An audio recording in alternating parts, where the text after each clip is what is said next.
My name is Cher Vogel, and I am the D-Lab Trainings Manager. So a lot of my work focuses on training our trainers worldwide in different parts of the globe, so a lot of online trainings.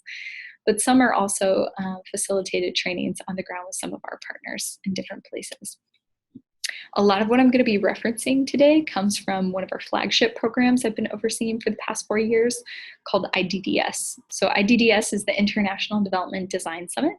It's a 2-week intense hands-on design experience where we bring together 40 people from all over the globe and locally, and we teach them, we break them off into teams, teach them the co-creative design process, and then they actually prototype low-cost technological solutions to challenges of people living in poverty. So it's a really fun time.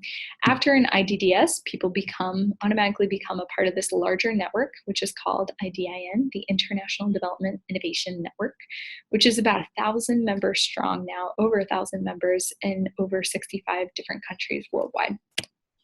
So first of all, we're going to start out talking about team formation. When people ask, why is team formation so important? You think it's intuitive to talk about. But the truth is we're very unique in how we craft our teams and want to make sure our teams are formed well so that they face a challenge well together. So when talking about why is a team formation so important, I like to use the analogy of an orchestra. Just as the type of instruments or people you have on the orchestra can change the song that's produced, in the same way, the type of people you select on your team can completely change your project and the outcome of that project. So who's typically on a participatory design team? What does that look like? It definitely means you'll have some sort of users and some sort of makers, but we like to break it down into kind of 3 main buckets. It's going to depend on the type of project you have and the type of outcome you're going for, but in general, this is the type of mix we like to have on a given team. So about 1/3 of the team we like to make sure is actual community members, actual users and consumers of the type of project that we're looking at. This is to make sure voices are heard, we have some ground truthing to data that we see, and also gives an opportunity for community members to build agency and equity within the team. It has been a pretty powerful experience for them in the past to learn the design process themselves and take that back home with them.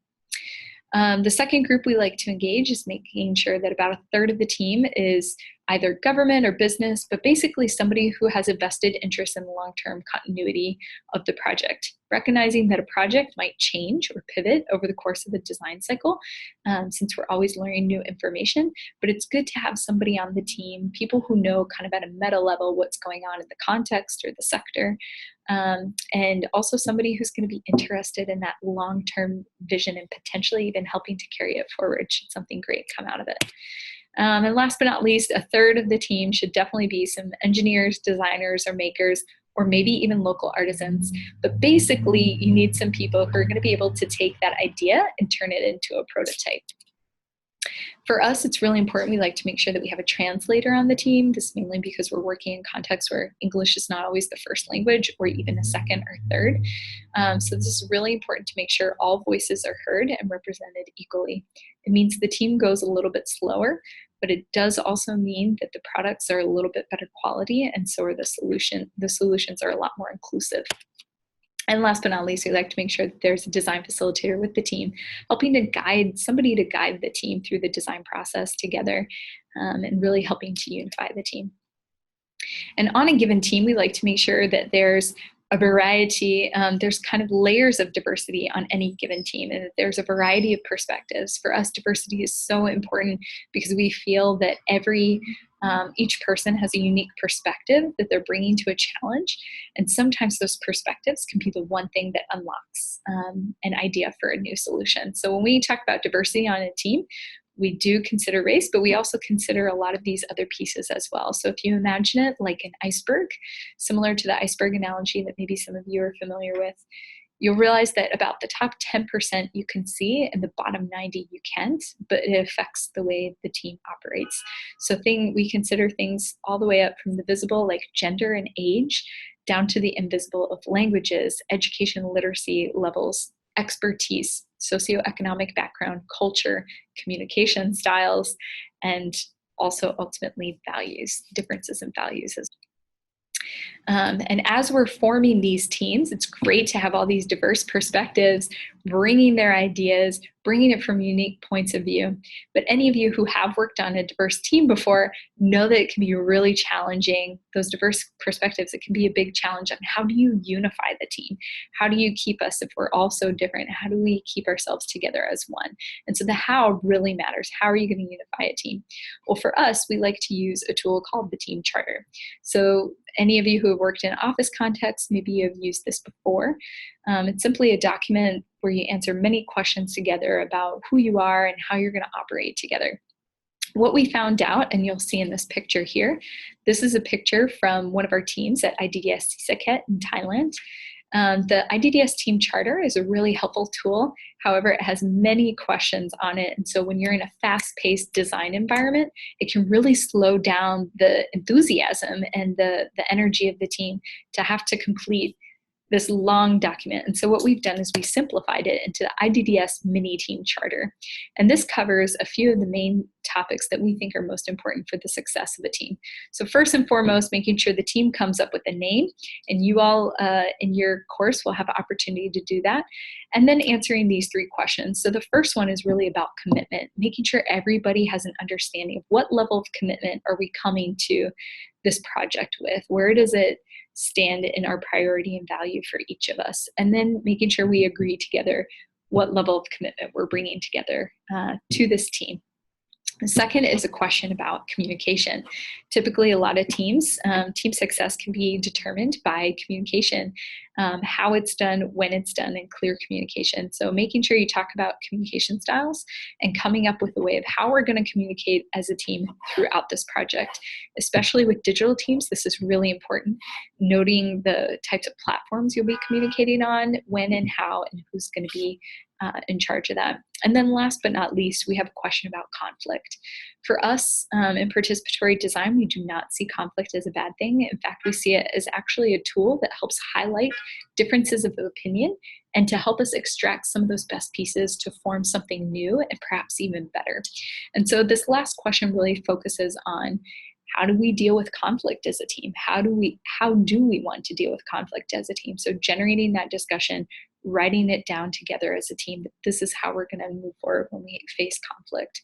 And then on the other side of the paper, you'll see that there's kind of 3 team health check-ins, what we call team health check-ins. Just as your individual health is important and you need to go to a doctor regularly to check in and make sure that your health is okay and on track, the same thing, we think team health is so important to the success of a project and how you're forming as a team and how healthy your team is doing. Are you communicating well? Are you overcoming conflict together? Are you making decisions okay together? And so we like to have these team check-ins about 3 times over the course of a design experience. So once after identifying the opportunity, the second after the second part of the design cycle, so after framing the problem, and the third after the third design cycle, so after creating a solution, and just doing a simple plus minus delta. So what's gone really well, what hasn't gone well, and what are things that we together want to change as a team. These are really helpful to both form the team and help move the team forward and grow the team as a whole. So this is a tool that we usually use to build team formation within the team. There's also an interesting thing that we've seen recently happen at our design summits, and that's team formation across several teams going through a similar design experience. So this is a photo from one of our IDDSs in Guatemala that was focused on sustainable homes and run by our local partner, Link4. And what they noticed started to happen is each team that they had formed had one community member from the local community called Santa Catarina. Those community members were female artisans who were brought to the team to help represent the voice of the community. However, what they noticed is that actually these women already had an established platform a little bit more non-formally, where they were used to already coming together within their own community in Santa Catarina, discussing challenges, sharing ideas, and formulating solutions together. They had another platform in which they had already done this. And so for them to sit on one team and represent the community voice it was a little hard for them to get used to. And so what ended up happening is these women would meet late at night and have conversations with each other and share with each other, here's what's going on my project team, what's going on your project team. And they began to share ideas with each other and say, what do you think? What are your ideas? How do you see this? And so they would share ideas with each other and bring those ideas back to the teams.